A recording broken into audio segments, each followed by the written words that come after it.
Now are the woods all black, but still the sky is blue.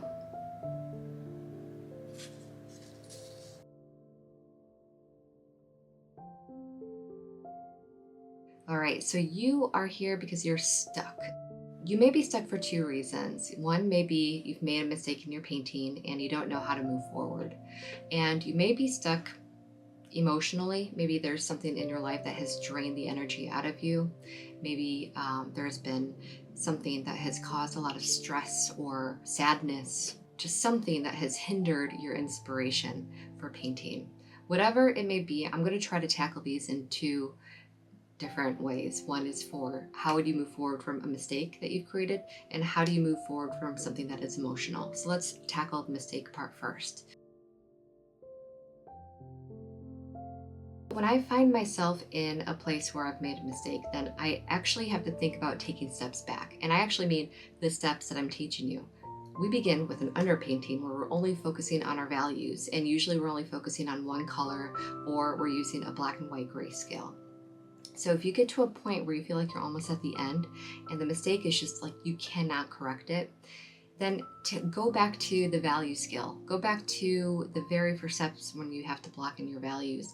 And you don't have to do the whole thing, only the part where the mistake is. So if it's a certain like section, then just start with the color that you were using originally to build your values, whether it's black and white or it's that one single color, and just start, building it back in again.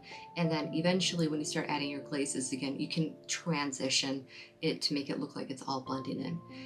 Another option, I use this one all the time, blurring it out.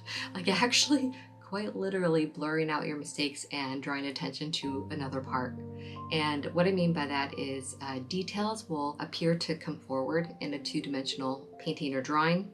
And when you're trying to make something look 3D, you can use more details to bring the attention to your audience.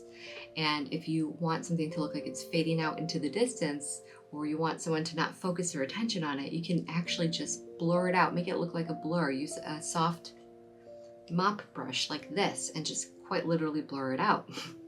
Or you could do another thing, and that is black it out, darken it out, fade it into something else, add a piece of hair over it so they don't see it. Painting really is like a magic trick where you kind of have to, you're the magician and you decide what the viewers are going to focus their attention on. Think about how you can draw the attention around the piece to the places that you want them to look at the most. And if there's not, then maybe you paint a butterfly on top of that area. Honestly, sometimes when you make the big mistakes, it forces you to be more creative. So if you feel stuck, maybe this was meant to be, maybe this was meant to happen. So you take your painting in a completely different direction. But hopefully these little tips have helped you come up with an idea about how to move forward. The second part is, what if you're stuck because you have been emotionally drained and the inspiration feels like it is just gone? I know how this feels. And sometimes it strikes you like out of the blue. You don't know sometimes where it even comes from. And sometimes you do know where it comes from. It can be very immediate. Maybe it's a loss. Maybe it's a argument. Or maybe it's something that we're all going through right now. But either way, when you're going through something that emotionally drains you, my best tip to you is actually to continue working, because making your hand move and thinking about a process and doing something with your body is actually a form of meditation and healing. And if you're focusing your attention on something that is productive, like painting, where you're going to have an end result, you may not actually like the painting in the end because it holds a lot of memories, but you can put that painting away when you're done and move on with your life.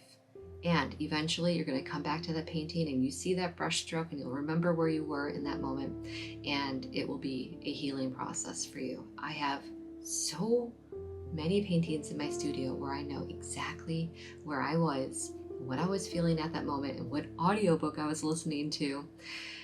I remember these paintings, I remember the moments. And I think that's why it's really hard for artists to let them go, because you put your life and your energy and these moments and memories into each brush stroke. So keep painting, biggest tip, to be completely honest with you, is just to keep painting even when you don't feel like it. Anyhow, let's take a breath, get a cup of coffee or tea, whatever it may be, take a break, maybe take a nap, and get back to work. Okay, take care.